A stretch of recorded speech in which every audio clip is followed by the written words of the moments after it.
Hi எல்லாருக்கும் வணக்கம். இன்றைக்கி நம்ம என்ன பார்க்க போகிறோம்னா ஃப்ரூட் மில்க் கேக். இது செய்கிறது ரொம்ப ஈஸிங்க. எப்படி செய்யணும்னு பார்க்கலாம். அதுக்கு முன்னாடி அதுக்கு என்னென்ன தேவையான இன்க்ரீடியன்ட்ஸ் பார்த்துலாம் வாங்க. உங்களுக்கு பாலே பிடிக்காதா? அப்போ இந்த ரெசிபி உங்களுக்கு தாங்க. கண்டிப்பாக உங்களுக்கு இது ஐஸ்கிரீம் லெவல் டேஸ்ட் இருக்கும். ஐஸ்கிரீம் கேக் மாதிரி தாங்க இருந்துச்சு. ரொம்ப டேஸ்ட்டாக இருந்துச்சு. நீங்களும் ட்ரை பண்ணிட்டு எப்படி இருந்துச்சு மறக்காம கமெண்ட் பண்ணுங்கள். இதுக்கு தேவையான இன்க்ரீடியன்ட்ஸ் பார்த்திங்கன்னா நட்ஸ், உங்ககிட்ட இருக்கிற எல்லா நட்ஸையும் எடுத்துக்கலாம். நான் என்ன எடுத்திருக்கேன், என்கிட்ட என்ன இருக்குன்னா பாதாம் 2 tablespoon, pumpkin seeds 2 tablespoon, black dry grapes 2 tablespoon, tutti frutti 2 tablespoon, sabja seeds 2 tablespoon, அதுக்கப்புறம் செரி ஒரு 5-6 எடுத்திருக்கேங்க. நான் வந்து 7 இன்ச் கேக் டின் எடுத்திருக்கேன். கேக் டின் இல்லைனாலும் பரவாயில்ல, நீங்கள் எந்த வெசலில் வேணாலும் வைக்கலாம். இது கேக் மாதிரி அழகாக நீங்கள் தலைகீழ கவுத்து தட்டினா விழுந்துருங்க, அதனால் பிரச்சனை இல்லை. அதுக்கப்புறம் 350 ml மில்க் எடுத்திருக்கேன். திக் மில்க் எடுத்திருக்கேன். 1/4 ஸ்பூன் வெனிலா எசன்ஸ் எடுத்திருக்கேன், 1/4 டீஸ்பூன். அதுக்கப்புறம் ஃப்ரூட்ஸில் பார்த்திங்கன்னா ஒரு ஆரஞ்ச், அரை மஸ்க் மெலன், ஒரு ஆப்பிள், ஃபுல் ஆப்பிள்.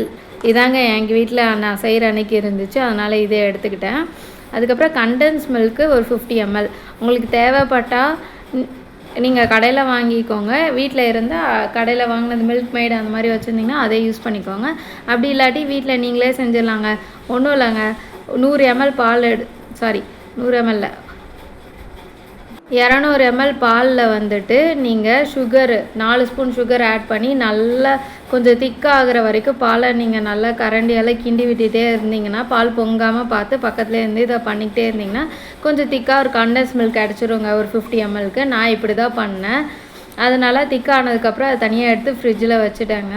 இது நீங்கள் முன்னாடியே பண்ணி வச்சுக்கலாம், இல்லை கடையில் வாங்குகிற கண்டென்ஸ் மில்க் யூஸ் பண்ணிக்கலாம் 50 mlங்க. அதுக்கப்புறம் இது நம்மளோட மெயின் இன்க்ரீடியண்ட்டு, கிங் இன்க்ரீடியண்ட் கூட சொல்லலாம். இது வந்து பிளெயின் சைனா கிராஸ். இது இல்லாமல் வந்து நம்ம இந்த ஃப்ரூட் மில்க் கேக் வந்து செய்ய முடியாது. அப்புறம் அது ஐஸ்கிரீம், ஃப்ரூட் மில்க் ஐஸ்கிரீமாக தாங்க ஆகிடும். ஏன்னா இந்த பிளெயின் சைனா கிராஸ் வந்து நான் 55 rupeesக்கு வாங்கினேன். இதை யூஸ் பண்ணி தான். இது வந்து அகர் அகர் மாதிரி தாங்க இருக்குது. அகர் அகர் தான் நினைக்கிறேன். ரெண்டும் சேமாக என்னென்னு எனக்கு தெரில. உங்களுக்கு தெரிஞ்சால் மறக்காமல் கமெண்ட் பண்ணுங்கள். இப்போ நம்ம இந்த கேக் செய்கிறதுக்கு ரெடி ஆகலாம். அதுக்கு முன்னாடி நான் வந்து உங்கள்கிட்ட ஒன்று சொல்லணும். சப்ஜா சீட்ஸ் வந்து நான் ஊற வச்சேன், பட் வந்து யூஸ் பண்ணவே இல்லை. அதனால் நீங்கள் அந்த ஸ்டெப்பை ஸ்கிப் பண்ணாலும் சப்ஜா சீட்ஸை ஸ்கிப் பண்ணிக்கோங்க. என்ன மாதிரியே செய்கிறீங்க அப்படின்னா இதை ஸ்கிப் பண்ணிக்கலாம். ஃபஸ்ட்டு ஸ்டெப் என்னென்னா, ஃப்ரூட்ஸை நல்லா உங்களுக்கு பிடிச்ச சைஸில் கட் பண்ணுங்கள். நான் வந்து மஸ்க் மெலன் வந்து ஒரு போர்ட் ஷேப்பில் இருக்கட்டும்னு அந்த மாதிரி கட் பண்ணியிருக்கேன். ஆரஞ்சு வந்து ரவுண்டாக சர்க்கிளாகவும் செமி சர்க்கிளாகவும் கட் பண்ணியிருக்கேன். ஆப்பிள் வந்து கொஞ்சம் ட்ரையாங்கிள் ஷேப்லேயும் கட் பண்ணியிருக்கேன். கொஞ்சம் பெரிய பீசஸும் கட் பண்ணியிருக்காங்க. உங்களுக்கு எது கம்ஃபர்டபுளோ அந்த மாதிரி கட் பண்ணி ஃப்ரிட்ஜில் வச்சுடுங்க. இதெல்லாம் ஸ்டார்ட் பண்ணுறதுக்கு முன்னாடி இதை அரேஞ்ச் பண்ணி ஃப்ரிட்ஜில் வச்சுக்கோங்க. அதுக்கப்புறம் பார்த்திங்கன்னா செகண்ட் ஸ்டெப் என்னென்னா பிளெயின் சைனா கிராஸ் சொன்னோம் இல்லையா, அதை வந்து நம்ம பாயில் பண்ணணும். தண்ணி ஊற்றி, அது மூழ்கிற அளவுக்கு தண்ணி ஊற்றி ஒரு பேனில் நல்லா பாயில் பண்ணிக்கோங்க. அது ஒரு 8 minutes ஆகும். நீங்கள் வந்து நல்லா சிம்லே வச்சு பண்ணிங்கன்னா அது ஒரு 8 minutes வச்சு பண்ணுங்கள். இல்லை நீங்கள் வந்து ஃபாஸ்ட்டாக பண்ணணும் அப்படின்னு நினச்சிங்கன்னா ஒரு 5 minutes ஆனில் வச்சு நல்லா பாயில் பண்ணிவிடுங்க. அது திக்காகாமல் பார்த்துக்கோங்க. சைடில் எல்லா ஃப்ரூட்ஸும் உங்களுக்கு பிடிச்ச மாதிரி அரேஞ்ச் பண்ணி வச்சுக்கோங்க. அந்த டின்னில் வச்சுட்டு அதை ஃப்ரீசர்லேயோ இல்லை நீங்கள் ஃப்ரிட்ஜ்லேயோ வச்சுக்கலாம். அது இந்த சைனா கிராஸ் ரெடியாக வர வரைக்கும் அது அதில் இருக்கலாம் ஃப்ரிட்ஜில், ஒன்றும் பிரச்சனை இல்லைங்க. அதுக்கு மட்டும்தாங்க டைம் எடுக்கும். நம்ம அரேஞ்ச் பண்ணுறதுக்கு மட்டும் தான் டைமே எடுக்கும். மற்றபடி இது டைம் கன்சப்ஷனே இல்லைங்க. இவ்வளோ 10 minutes நான் எதுக்கு இவ்வளோ பெருசாக இந்த வீடியோ போட்டேன்னு எனக்கே தெரில. பட் நீங்கள் ட்ரை பண்ணி பாருங்கள். இதில் ஒரு சீக்ரெட் ஸ்டோரியும் இருக்குது. அந்த ஸ்டோரி உங்களுக்கு பிடிச்சிருக்கான்னு மறக்காமல் கமெண்ட் பண்ணுங்கள். இந்த வெயிலுக்கு நல்லா ஃபில்லிங்காக இருக்கும். பால் குடிக்காத கிட்ஸும் இதை சாப்பிட்ருவாங்க. ஃப்ரூட்ஸ் சாப்பிடாத கிட்ஸ் கூட இதை சாப்பிட ஆரம்பிச்சிருவாங்க. ஃப்ரூட்ஸ் வேணும்னு கேட்க ஆரம்பிச்சிருவாங்க. அவ்வளோ ஒரு லேயரும் சரி, ஒரு ஃப்ரூட்ஸோட டேஸ்ட்டும் இதில் மிக்ஸ் ஆகும்போது செம்ம எம்மியாக இருந்துச்சுங்க. மறக்காமல் ட்ரை பண்ணுங்கள். இந்த வெயிலுக்கு இது ஒரு மஸ்ட்டு ரெசிபி. சரிங்க, நான் இப்போ ஒரு ஸ்டோரி சொன்னேன் இல்லைங்களா, வாங்க ஸ்டோரிக்குள்ளே போகலாம். ஒரு வீட்லேயும் எல்லாத்தையும் செய்யறதுக்கு ஒருத்தவங்க இருப்பாங்க, சொல்லாமலே செய்யறதுக்குன்னு ஒருத்தவங்க இருப்பாங்கங்க. எங்கள் வீட்டில் அது எங்கள் பாட்டி. அவங்க பேர் வந்து சுசீலா. அவங்க எல்லாருக்கும் முன்னாடியே எழுந்திருப்பாங்க. மாடை பால் கறந்துட்டு காப்பி போட்டு சாப்பாடு ரெடி பண்ணி வச்சுருப்பாங்க. நான்லாம் சின்ன குழந்தையா இருக்கும்போது அவங்க தாங்க எங்களுக்கு எல்லாமே செய்வாங்க. இதெல்லாம் செஞ்சும் அடுப்படியை விட்டு வெளியே வரமாட்டாங்கங்க. எந்த சமைக்கிற வேலையும் இல்லைனாலும் முறுக்கு சுடுவாங்க, அதுக்கு மாவு ரெடி பண்ணிட்டு இருப்பாங்க, ரைஸ் மில்லில் போய் அரைச்சிட்டு வர மாவு ரெடி பண்ணுவாங்க. அதுவும் இல்லாட்டி மோர் கடைஞ்சி வெண்ணெய் எடுப்பாங்க. அதுவும் இல்லாட்டினா இந்த மாதிரி ஆனுவல் லீவில் புளிய மரத்தில் வந்து புளியெல்லாம் உலுக்கினதுக்கப்புறம் அதனோட தோலையும் கொட்டையும் எடுத்து புளியை அரிஞ்சு வைப்பாங்க. இதெல்லாமே அவங்க பிள்ளைங்களுக்கு கொடுக்கறதுக்காக நல்லா உருட்டி பெரிய புளியாக வந்து 1 கிலோ 2 கிலோன்னு உருட்டி தந்துடுவாங்க. அது ஒரு வருஷம் ஃபுல்லாக நாங்கள் வச்சு சமைக்கலாம். எங்கள் அம்மா வச்சு சமைப்பாங்க, அது மாதிரி ரெடி பண்ணுவாங்க. ஒரு நாள் அவங்க வந்து ஊருக்கு போனாங்க. ஊருக்கு போயிட்டதுக்கப்புறம் அவங்களுக்கு உடம்பு சரியில்லைன்னு ஹாஸ்பிட்டலில் அட்மிட் பண்ணாங்கங்க. இப்போ அவங்க இல்லை. ஆனால் அவங்கள நினச்சாதான் தோணும், சாப்பாடு வெறும் ருசி மட்டும் கிடையாது, அன்பு அரவணைப்பும் சேர்ந்தது தானே. இந்த கேக்கு என் பாட்டிக்கு தாங்க சமர்ப்பணம். நம்ம இப்போ கேக் ரெசிபிக்குள்ளே போகலாம். அந்த சைனா கிராஸ் பாயில் ஆனதுக்கப்புறம் இந்த 350 ml பால் எடுத்து வச்சுருக்கோம் இல்லைங்களா, அதில் 1/4 டீஸ்பூன் வெண்ணிலா எசன்ஸ் ஆட் பண்ணிக்கோங்க. ஆட் பண்ணி நல்லா கலந்து விட்டுக்கோங்க. அது நல்லா கலந்ததுக்கப்புறம் தேவையான அளவு சுகர், நான் வந்து அந்த 350 mlக்கு 4 ஸ்பூன் சுகர் ஆட் பண்ணியிருக்கேங்க. ஏன்னா நம்ம கண்டன்ஸ் மில்க்லேயும் சுகர் ஆட் பண்ணியிருக்கோம், அதுவே தாராளமாக போதும். ஆனால் கொஞ்சம் ஸ்வீட் என்ஹான்ஸ் பண்ணி கொடுக்கறதுனால இந்த பால் கூட சேர்த்துருக்கேங்க. ஏன்னா இந்த அகர் தான் இந்த கேக்கோட மெயின் மிக்சரே. அதனால் அதில் ஆட் பண்ணுன்றதுக்காக 4 ஸ்பூன் கொஞ்சம் ஸ்வீட்டாக இருக்கும்னு சொல்லிட்டு பண்ணியிருக்கேன். பட் ரொம்ப ஸ்வீட்டாக இல்லைங்க, 4 ஸ்பூன் நீங்கள் தாராளமாக ஆட் பண்ணிக்கலாம். நான் கொஞ்சம் சைனா கிராஸ் திரும்ப எடுத்து வச்சேங்க.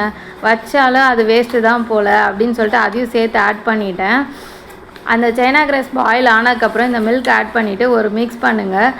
பால் பிடிக்காதவங்க கூட என்ன மாதிரி இதுக்கு அடிமையாகிடுவீங்க. இப்போது என்னோடய ஃபேவரட் ஆகிடுச்சு. இன்னொரு தடவை செய்யணும்னு பிளான் பண்ணி வச்சுருக்கேன், ஆனால் எப்போன்னு தாங்க தெரில. இதே மாதிரி மில்க் ஆட் பண்ணிவிட்டு ஃப்ரூட்ஸ் அடுத்த லேயரில் அடுக்குங்க.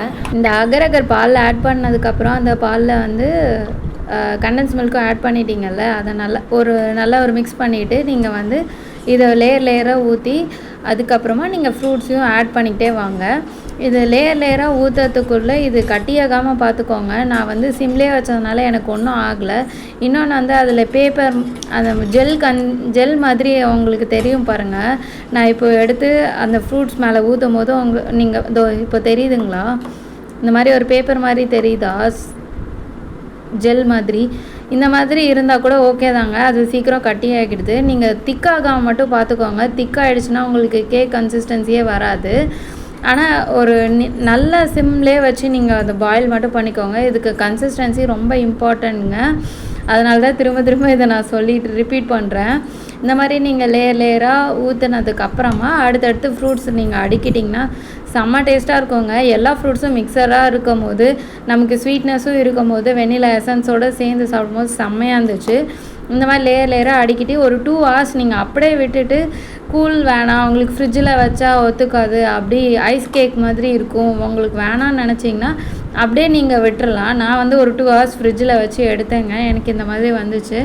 நீங்கள் வந்துட்டு ஒரு 2 hours அப்படியே அதை செட் ஆகட்டும்னு விட்டுட்டா கூட அது வந்து கட்டி ஆகிடும், கேக் மாதிரி இருக்கும், கட் பண்ணி சாப்பிட்ற கன்சிஸ்டன்சி வந்துருங்க. அதனால் நீங்கள் அந்த மாதிரி ட்ரை பண்ணுங்கள், ரொம்ப நல்லாயிருக்கும். நான் வந்து ஃப்ரிட்ஜில் வச்சேன். ஏன்னா ரீசன்னா இந்த மாதிரி உங்களுக்கு ஜெல்லியாக இருக்கிறதுனால எனக்கு வந்துட்டு கேக் கன்சிஸ்டன்சி வரலாட்டி என்ன பண்ணுறது, அதனால் ஃப்ரீசருக்குள்ளே வச்சுட்டேங்க. நான் அது ஒரு மிஸ்டேக் பண்ணிட்டேன் தான், அதுக்கப்புறம் தான் நான் ரியலைஸ் பண்ணேன். அதனால் நீங்கள் ஃப்ரீசர்லாம் வைக்க வேணாங்க, நார்மல் ஃப்ரிட்ஜிலே வைங்க. நீங்கள் கடையில் வாங்கின கேக் கொண்டாந்து ஃப்ரிட்ஜில் வச்சுட்டு கட் பண்ண முன்னாடி வச்சுட்டு எடுப்பீங்களே, அந்த மாதிரி இதை ரெடி பண்ணிவிட்டு ஃப்ரிட்ஜில் வச்சுட்டு எடுத்து கட் பண்ணுங்கள், செம்ம டேஸ்ட்டாக இருக்குங்க. நான் இதுலேருந்து அதை ஒன்று தாங்க லேர்ன் பண்ணேன். இந்த மாதிரி ஃப்ரூட்ஸ் லேயராக ஆட் பண்ணிட்டு போட்டுக்கோங்க. அதுக்கப்புறம் நிறைய மிஸ் பண்ணிட்டேங்க, பாதாம்லாம் ஆட் பண்ண நடுவில் மறந்துட்டேன், சப்ஜா சீட்ஸ் ஆட் பண்ண மறந்துட்டேன். அதுக்கப்புறம் என் டாக்டர் வந்து பார்த்துட்டு ஹெல்ப் பண்ணாங்கங்க. அவங்க தான் இந்த ஐடியாஸ் எல்லாம் கொடுத்தாங்க, இந்த மாதிரி போடுங்கம்மா அப்போ தான் நல்லாயிருக்கும்னு சொல்லிட்டு. அதே மாதிரியே நானும் ஃபாலோ பண்ணேங்க. நீங்கள் இந்த மாதிரியே பண்ணி பார்த்துட்டு எப்படி இருந்துச்சு மறக்காமல் டேஸ்ட் பண்ணிட்டு கமெண்ட் பண்ணுங்கள். இது ஒரு மஸ்ட்டு ரெசிபிங்க. தேங்க்யூ ஃபார் வாட்சிங். என்னோடய எல்லா வீடியோஸும் பாருங்கள், கொஞ்சம் டிஃப்ரெண்ட்டான ரெசிபிஸ் எல்லாமே இருக்கும், ஹெல்த்தியாக இருக்கும். மெயினாக அதை விட கிட்ஸ்க்கும் ஃபேவரேட்டாக இருக்கும், ஹெல்த்தியாகவும் இருக்கும், பெரியவங்களுக்கும் ஃபில்லிங்காகவும் இருக்குங்க. ட்ரை பண்ணி பார்த்துட்டு எல்லா ரெசிபிஸும் எப்படி இருந்துச்சுன்னு மறக்காமல் கமெண்ட் பண்ணுங்கள், சப்ஸ்கிரைப் பண்ணுங்கள். எனக்கு நீங்கள் கொடுக்குற ஒரு கமெண்ட்டும் ஹாப்பியாக இருக்கும், எனக்கு மோட்டிவேட் பண்ணும் அடுத்தடுத்த வீடியோஸ் ஆட் பண்ண. தேங்க்யூ ஃபார் வாட்சிங், thank you for subscribing, thank you. Bell symbol மறக்காமல் கிளிக் பண்ணிக்கோங்க. நெக்ஸ்ட் ரெசிபி வர வரைக்கும் until then bye bye, take care, happy summer. நிறையா தண்ணி குடிங்க, எல்லோரும் நல்லா இருக்கணும். தேங்க்யூ.